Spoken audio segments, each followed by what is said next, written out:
So today we're dealing with, and personally, I believe this is one of the most important topics that we ever have, and that's, how do we invest in our managers?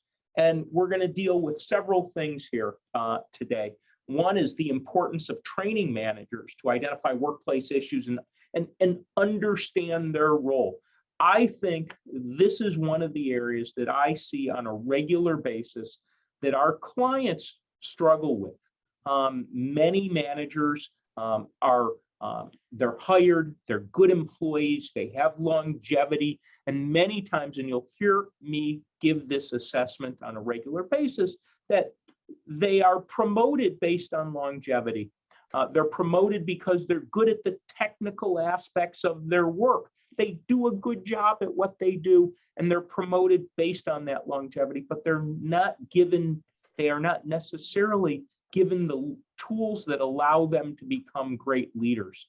And we're going to talk about how we bring our folks along and how we turn them into great leaders, and how that will impact our organization. How do we get the most out of your managers, and how do we optimize performance of your team?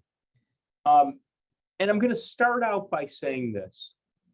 I don't think we organizationally do enough to grow leadership.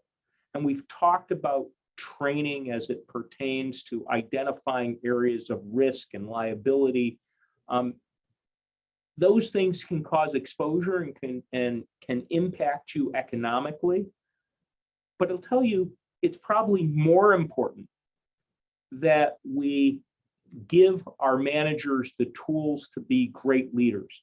Because when they're great leaders, it's going to create profit, it's going to create sales, it's going to create a team that has good morale, and is going to operate efficiently.